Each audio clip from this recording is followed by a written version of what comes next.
to the channel. Academy of Kicks here, and Blisswist on Reddit. So this has been a highly requested comparison, and I finally went ahead and found a replica of this shoe.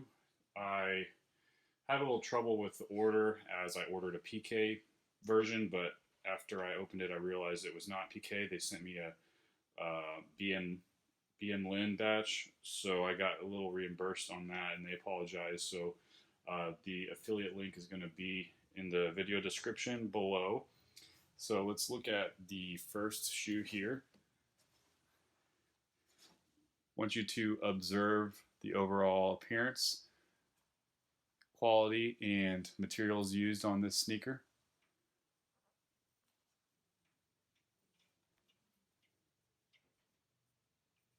And then let's look at the other version here.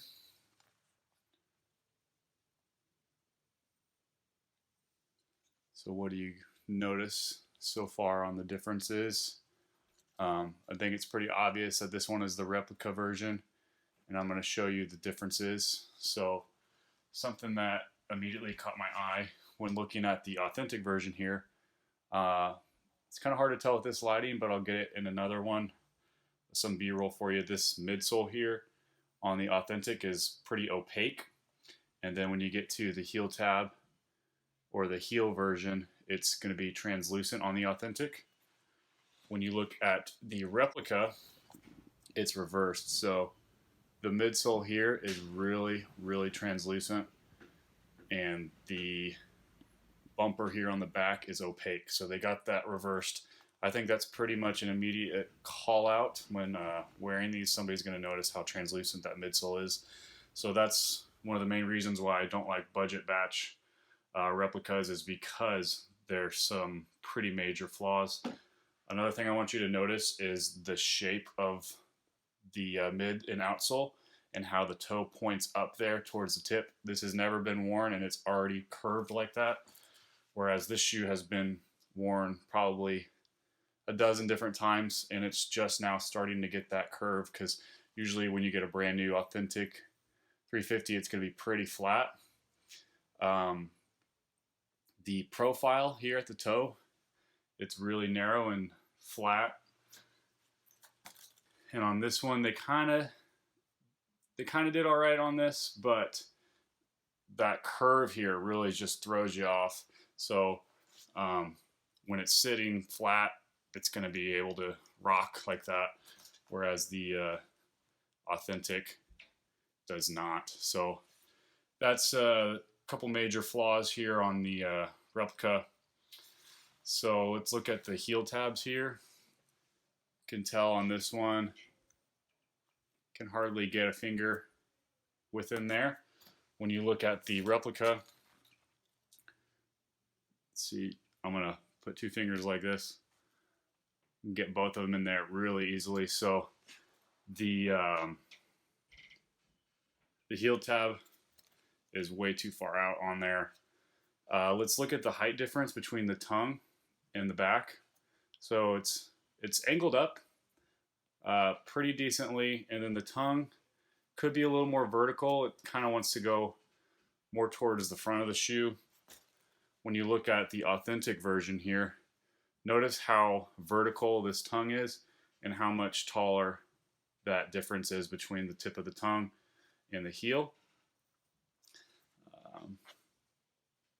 Laces are pretty equal with both of them. I have a boost shield on here to protect that boost and maintain the value.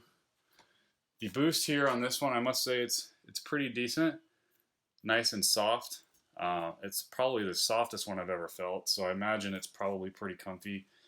But other than that, you know, the prime knit's pretty good on this pair. It's just the other flaws that are just a little too obvious in my opinion. So if you do go from this this purchase or this seller down below, make sure you get the right batch that you're paying for. One other flaw I wanted to mention here, when looking at the inside of the heel cup, the authentic here looks a little more purple. It's got a purple tone, and this one here has like an olive tone to it, so keep an eye on that. I'm going to show you some more B-roll of the midsole here, and then I want to put this under a black light so you can see the differences and some things that I noticed as well. So stay tuned. Alright, I wanted to show you some things with the black light that I noticed. So here's the replica. Let's see if we can get it to focus. Look at that line there.